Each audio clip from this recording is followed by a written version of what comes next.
guys, my name's Laura and I'm the Specky Seamstress, and today I'm going to talk to you about making the same pattern more than once.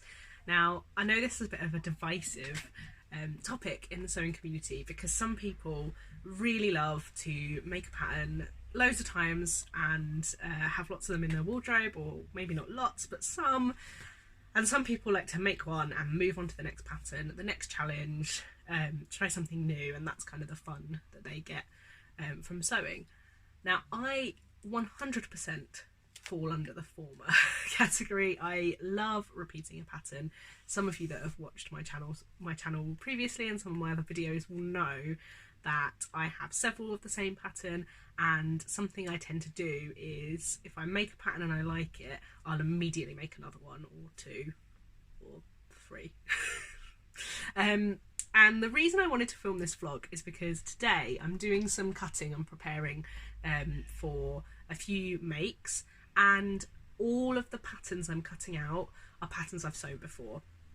And it kind of reminded me that this was a vlog I wanted to film, because in my last vlog, or one of my last vlogs, I said that I needed to branch out because I was talking about making the same pattern over and over again. I was sort of saying, oh, and this fabric would be good Winslow culottes, and this fabric would be good Winslow culottes.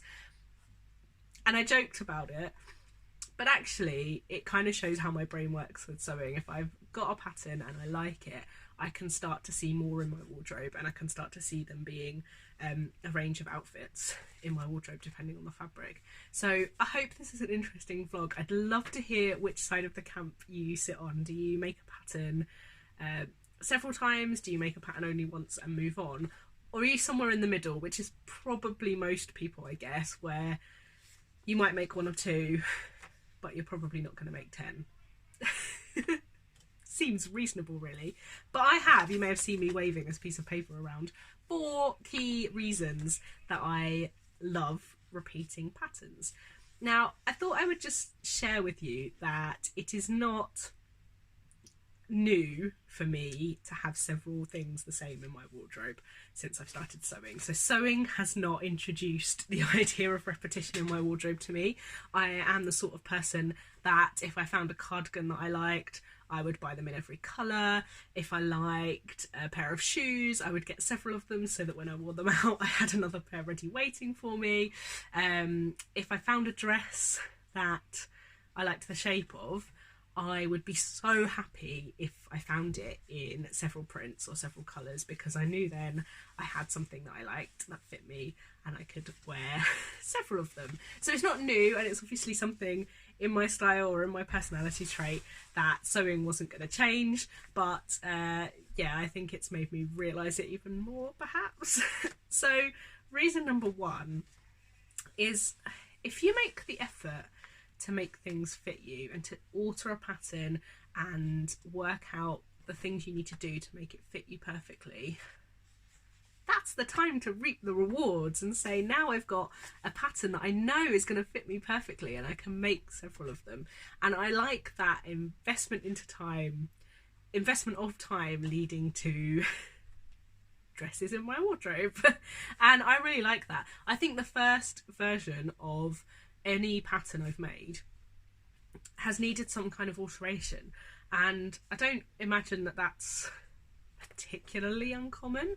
And the second one I've changed a little bit, and it doesn't mean that the first version isn't wearable, or at least not often, but you know, I make alterations and I make changes, and they get better, and that comes through wear as well. You know, I've said several times it doesn't have to be perfect to be wearable, and quite often I'll make my first version of something and then I will alter something about it. When in my head I'll realise when I'm out and about wearing it, actually I'd quite like this to be raised a bit, or this is a little bit loose, or whatever. So automatically that makes me want to make more, and I think that maybe as part of my engineering brain a little bit, kind of wanting to make tweaks and alterations and fix the puzzle. But I really like it, and I think that the So Many Dresses So Little Time book has introduced me to sewing in that way, because as you guys know, I was bought that book by my colleagues when I moved jobs last summer, and it automatically encourages you to make several versions of the same thing, because you make alterations to a bodice, and there are several bodice types, but then there are also several skirt types and additional collars you can add, or sleeve alterations you can make. So it sort of introduces you to hacking, but it automatically says, hey, make this several times, make some small changes, but get the fit right, and then enjoy several dresses from the same basic pattern. So I think that really introduced me to sewing in that way. Although, as I've said, I probably would have gone that route anyway, knowing my previous ready-to-wear buying habits. Yeah. But yeah, reap the rewards once you've got something to fit. You know, you do invest time into it, and I think that you should reap the rewards. Number 2, patterns look different depending on what you make them from. And, you know, I've heard vlogs before where people have said, you know, do I want 10 of the same dress in different prints? I mean, yeah, I do, definitely. But that aside, it isn't just the print of the fabric that changes the pattern, but also the weight of the fabric, the drape of the fabric, the content makes a big difference as to how a pattern can look. And I think that that's really fun to play with.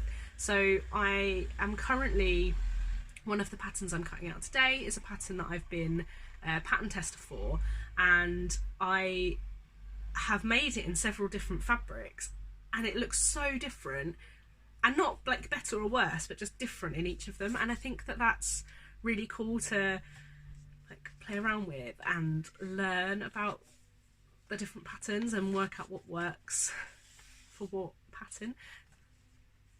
I'm not sure if that makes a lot of sense, but in my head I think, you know, one pattern doesn't mean that every single thing you make is going to look the same. I think you have a lot of flexibility with that. And that kind of leads me on to point 3, which I've just written here as hack time.